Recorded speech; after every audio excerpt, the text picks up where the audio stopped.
엄마 치마. 글 이승민. 성우 신기로. 어린이집 자선행사 날이었다. 7살인 나는 외할머니 손을 잡고 이것저것 구경하는 중 예쁜 치마를 발견했다. 갖고 싶다는 말은 못하고 치마만 만지작거렸다. 할머니는 다른 물건을 보느라 눈치채지 못했고 엄마 손을 잡은 다른 친구가 그 치마를 사갔다. 나는 금세 울음을 터뜨렸다. 할머니가 나를 달랬다. 승민아, 더 예쁜 치마 사줄게. 울지 마라, 응? 할머니는 가끔 그날 얘기를 꺼낸다. 아이고, 그때 우리 미니 치마를 못 사줘서 얼마나 미안했는지. 그렇게 15년이 흘렀다. 엄마 생일 선물을 사러 갔다.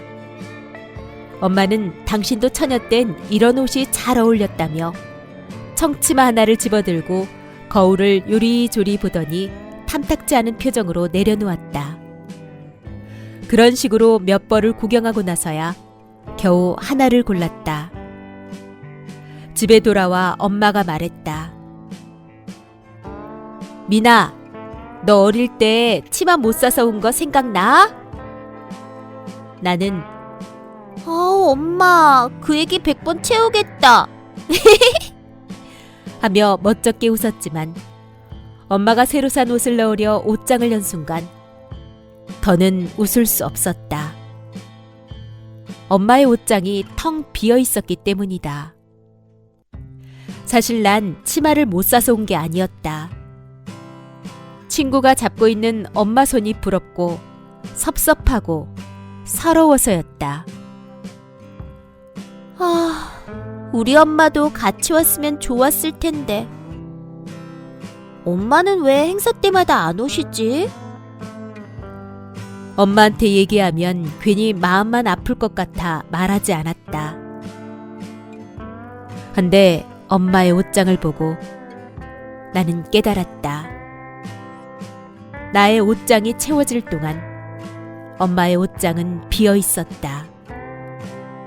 내 옷장을 채우느라 바쁘게 일했을 우리 엄마.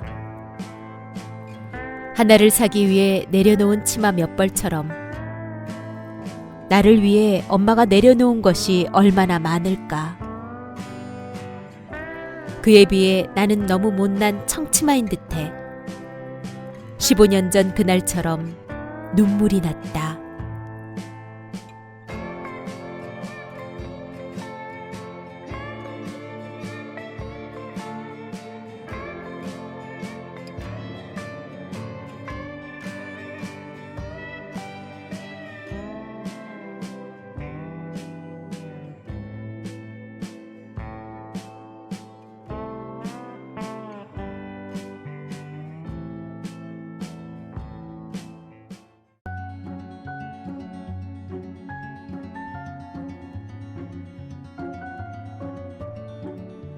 미소. 김혜원. 성우 신기로. 데일 카네기는 한 강연에서 일주일 동안 매일 누군가에게 미소를 짓고 그 결과를 알려달라고 했다. 증권거래소에서 일하는 윌리엄이 소감을 전했다. 저는 결혼한 지 18년이 되었습니다. 아내 앞에서도 잘 웃지 않고 20단어 이상 말하지 않았죠. 선생님이 미소를 지어보라는 과제를 내주어 일주일간 해보기로 했습니다. 그는 다음 날 아침 거울을 보며 스스로에게 말했다. 웃자. 당장 시작하자. 그러곤 아침 식탁에 앉아 여보, 좋은 아침이야. 하하하하하 하며 웃어 보였다. 아내는 당황한 듯 했지만 이내 사랑스러운 웃음을 돌려주었다. 출근길 아파트 경비 아저씨에게도 웃으며 인사했다. 도어맨에게 먼저 인사하고 지하철 직원에게도 미소를 지었다. 회사에서도 마찬가지였다. 누군가는 그가 웃는 모습을 처음 본다고 말했다. 그는 얼마 안 가서 모든 사람이 미소를 되돌려준다는 사실을 발견했다. 불만이 있어 찾아온 사람에게도 미소 띤 얼굴로 이야기를 들어주자 일이 훨씬 쉽게 풀렸다. 그는 동료에게 이 깨달음을 털어놓았다. 그러자 동료가 말했다.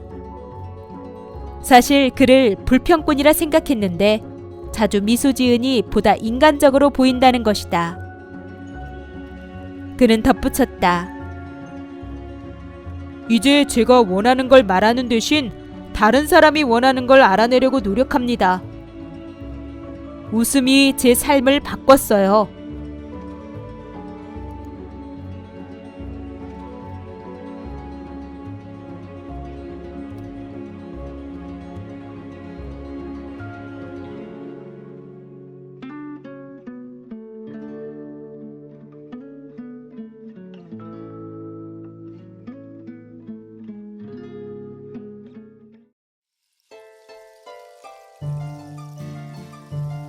마가렛과 콧노래. 글 김나경. 성우 신기로. 학교 어학연수 프로그램에 합격해 캐나다에 갔다. 첫 수업 시간에 마가렛을 만났다. 인자하고 다정다감한 선생님이었다. 그녀는 언어가 서툰 우리 마음을 먼저 헤아려 주었다.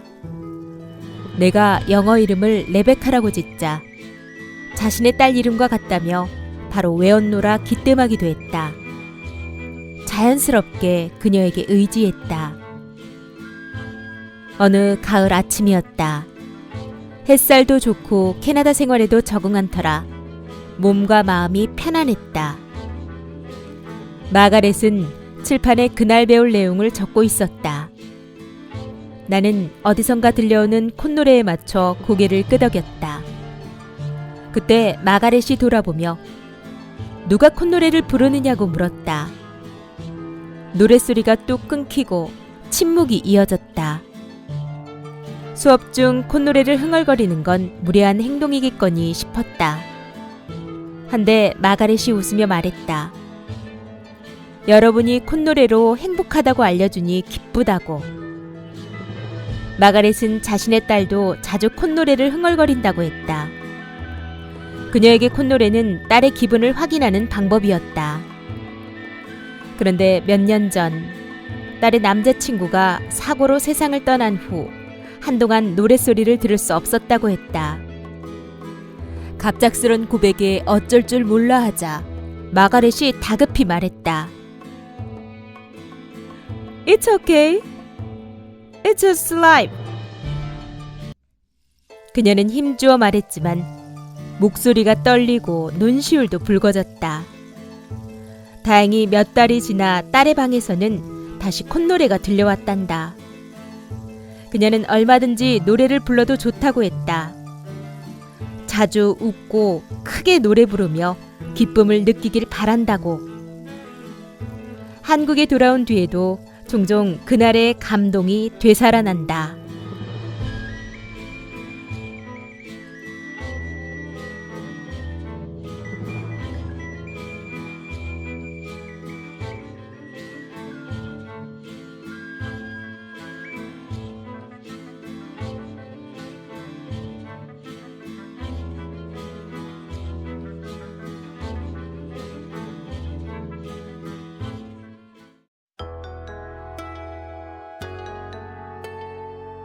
동자.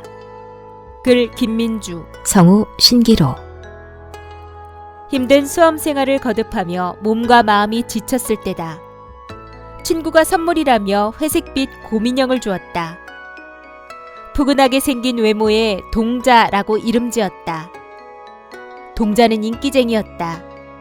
폭신한 몸통 덕분인지 학교에서 쪽잠을 자는 친구들이 빌려가는가 하면 인상이 좋다는 이유로 여기저기서 귀여움을 받았다. 나 역시 동자가 좋았다. 문제를 풀다 지칠 즈음 동자를 쓰다듬으면 부드러운 감촉에 피로가 가셨다. 수능 50여일 전 나는 통 공부에 집중할 수 없었다. 원래도 좋지 않던 엄마의 몸이 급격히 나빠졌기 때문이다. 친구들에게 차마 털어놓을 수 없어 며칠을 혼자 끙끙 앓았다. 결국 야간 자율학습 시간에 울음이 터졌다. 괜찮으냐고 묻는 친구들에게 그렇다고 답하며 책상 옆에 놓인 동자를 끌어안았다. 그리고 다음 날 엄마는 내 곁을 떠났다. 장례식장에 앉아 엄마의 영정사진을 바라봤다. 마음을 어느 정도 추스르고 휴대전화를 켰다. 문자 알림음이 연달아 울렸다. 걱정 어린 메시지에 뭉클한 것도 잠시, 반 친구들과 장례식장으로 오고 있다는 담임 선생님 말에 서둘러 눈물을 닦았다. 교복 차림의 친구들 사이로 뜻밖의 손님이 눈에 띄었다. 동자? 친구는 내게 사진 여러 장을 보여줬다. 동자를 의자에 앉혀 공부시키는 사진, 교복을 입힌 사진, 책을 읽는 사진. 일주일 뒤 나는 다시 친구들과 마주했다. 내 곁엔 어김없이 동자가 있었다. 소중하고 따뜻했다. 친구들에게 받은 마음처럼, 떠난 엄마의 미소처럼.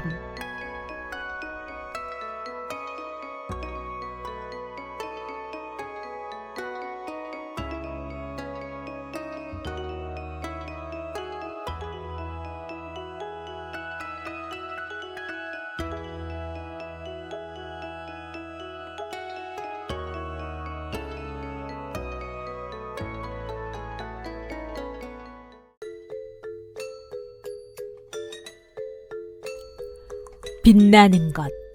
성우 신기로. 나이 들고 지혜로운 스승에게 오랫동안 가르침을 받아온 두 제자가 있었다. 어느 날 스승이 말했다. 제자들아, 너희는 이제 세상에 나아갈 때가 되었다. 세상 모든 것이 빛난다는 사실을 발견한다면 너희의 인생은 복될 것이다. 제자들은 아쉬움과 흥분이 뒤섞인 채 스승을 떠나 각자의 길로 갔다. 여러 해가 지난 후 우연히 다시 만났다. 그들은 서로를 다시 만난 것에 행복해했고 상대방이 어떻게 살았는지를 들으려는 기대감으로 들떴다. 첫 번째 제자가 두 번째 제자에게 시무룩하게 말했다. 나는 세상에 있는 많은 빛나는 것을 보는 법을 배웠지. 하지만 여전히 불행하네. 슬프고 실망스러운 건 역시 많이 보았기에 스승님의 충고를 따를 수 없다고 느낀다네. 아마 나는 결코 행복과 즐거움으로 충만해질 수가 없을 것 같아. 솔직히 말해서 모든 것이 빛난다는 것을 발견할 수 없었으니까 말이야. 두 번째 제자는 행복감에 반짝이며 첫 번째 제자에게 말했다. 모든 것이 빛나는 건 아니라네. 다만 빛나는 모든 것이 존재하는 것이지.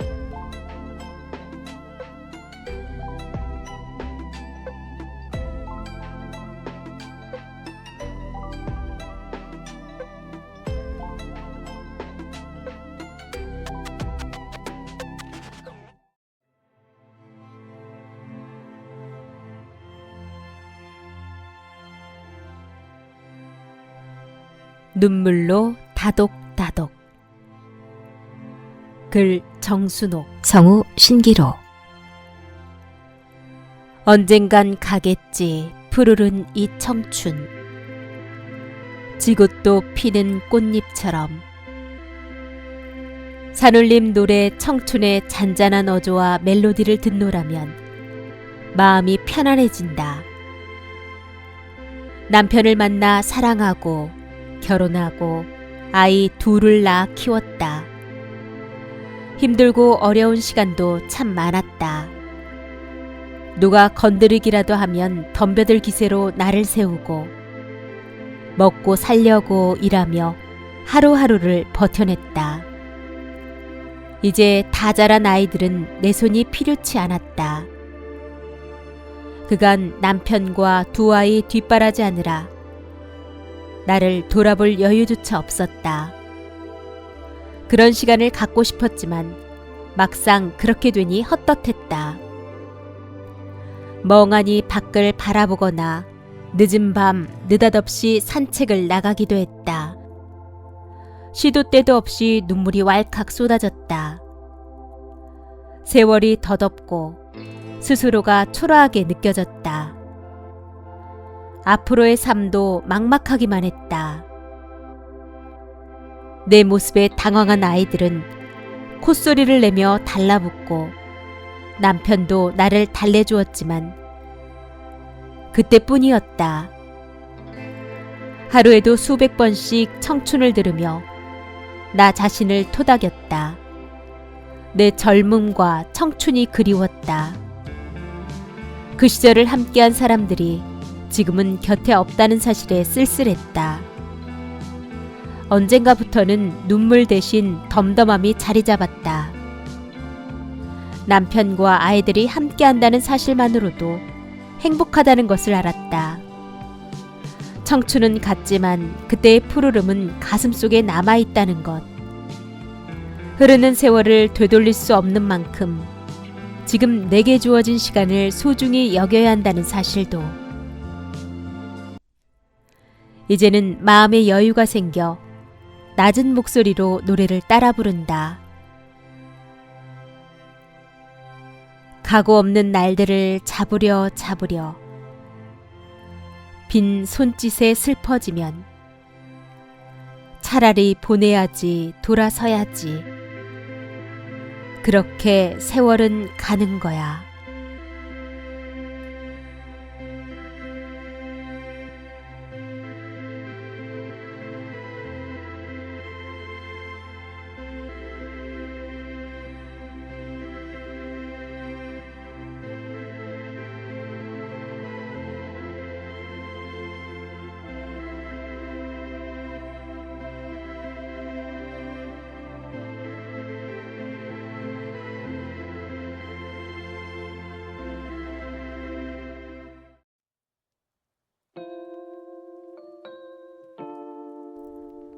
첫눈. 김병현. 성우 신기로. 나와 비슷한 녀석을 보았다. 그림자처럼 색이 없다. 눈, 귀, 코, 입 또한 없으나 자유자재다. 나는 그렇게 오늘 나와 비슷한 나를 본 것 같다. 눈을 감은 채 한참이나 대화를 나누었다. 실체도 없는 것이 어찌 그리 자유로운지 가볍고 빠르다. 잡지는 못했지만 절대 도망치지 않았다. 내내 나와 함께했다. 오늘 나는 나와 비슷한 나를 만났다. 그리고 헤어질 즈음 분명 살포시 잠을 청하려 했다. 나의 의지는 관여치 못했다. 조설이 깨운다. 실제하는 것은 실제하지 않는 것으로 인해 실제한다. 이 자리에서 그대로 맞는다.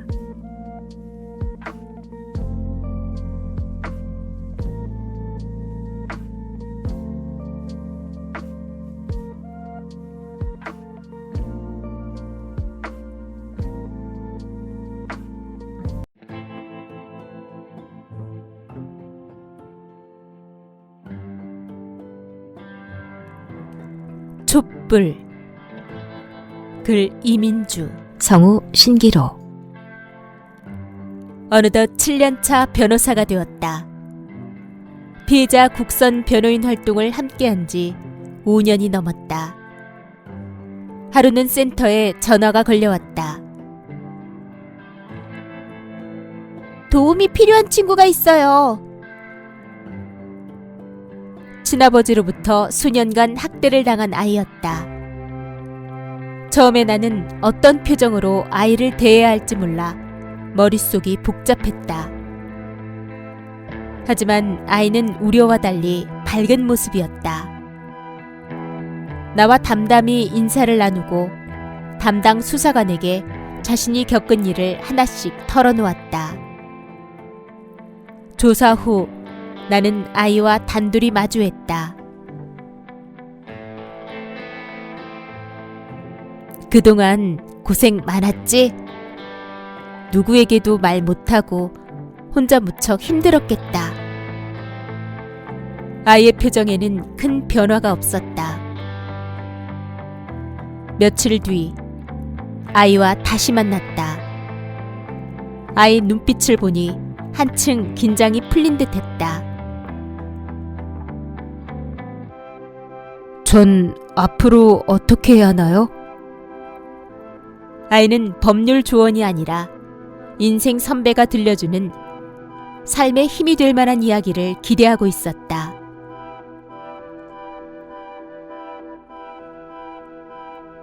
이제 넌 성인이고 폭력에 맞설 용기와 힘이 있어. 쉽지 않겠지만 1년 남짓 남은 학업을 마치고 경제적으로 자립해보자. 그걸 이루면 더 좋은 자리로 나아가는 기반이 될 거야. 과거는 결코 네 잘못이 아니야. 그 때문에 앞으로의 인생을 망치지 않았으면 좋겠어. 오히려 과거를 딛고 살아가면서 엄마와 동생들까지 챙길 수 있다면 더 좋겠지. 내가 큰 도움을 주지는 못하지만 고민을 나누고 싶을 땐 언제든 연락하렴. 힘든 과거에 맞서려는 이들에겐 강한 내면이 있다. 부디 그 강함이 삶을 굳건하게 지탱해 주기를 바란다. 그리고 내가 지금의 어둠을 환히 밝힐 등불은 아니더라도 가까운 곳은 비춰주는 촛불이 될 수 있기를.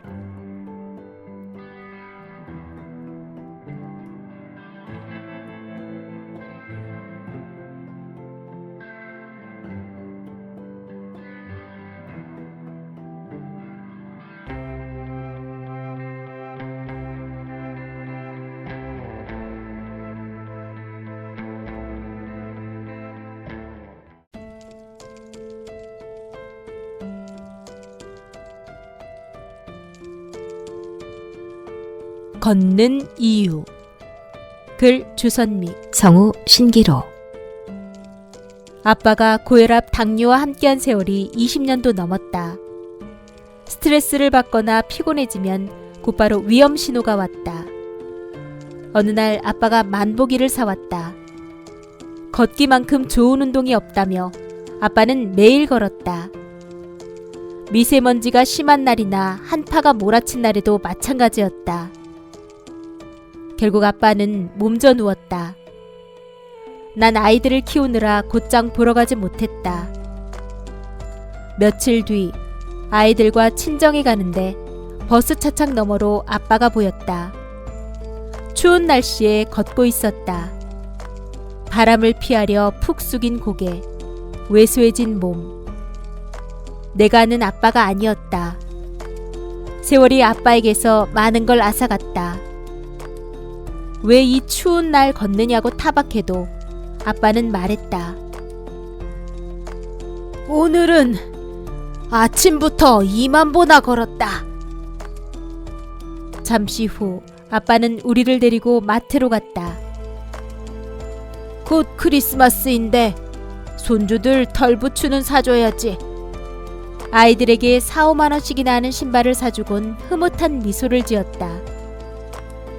할인 중인 19,900원짜리 어른 털신을 한참 만지작거린 아빠는 근데 마음에 들지 않는다며 빈손으로 돌아섰다. 어느 주말 아침 전화가 왔다. 병원이었다. 아빠가 쓰러졌단다. 난 서둘러 옷을 챙겨 입고 병원으로 갔다. 아빠, 추운데 걸어다니지 말랬잖아요. 아빠는 눈을 반쯤 뜨고 괜찮다는 말만 반복했다. 그러곤 옷걸이에 걸린 점퍼를 손가락질했다. 주머니에는 통장이 들어있었다. 열어봐. 벌써 100만 원도 넘게 모았다. 버스나 택시 탔으면 다 없어졌을 돈이야. 애들 학교 갈 때 쓰라고. 교복이랑 책가방도 사주고. 난 아빠가 건강을 위해서만 걷는 줄 알았다. 곧장 마트로 가 털신과 두툼한 쿠션이 달린 운동화를 샀다. 집으로 돌아와 신발장에 넣어두려다 그만 주저앉아 울고 말았다.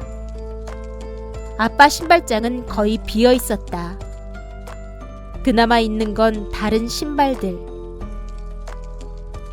그 신발들이 어쩐지 아빠를 닮은 듯 했다.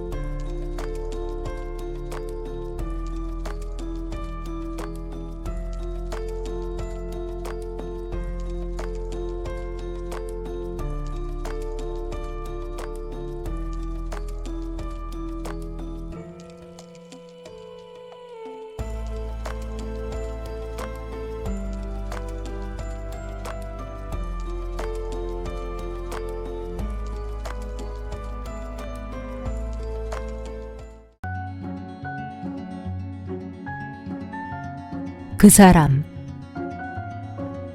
정용철. 성우 신기로. 당신이 참지 못한 일, 다른 사람이 참아주고 있다. 당신이 하지 못한 용서, 다른 사람이 어디선가 하고 있다. 당신이 지나친 친절, 다른 사람이 지금 보여주고 있다. 당신이 보지 못한 세상, 다른 사람은 보고 있고, 당신이 듣지 못하는 소리, 다른 사람은 듣고 있다. 당신이 가지 않은 길, 다른 사람은 가고 있다.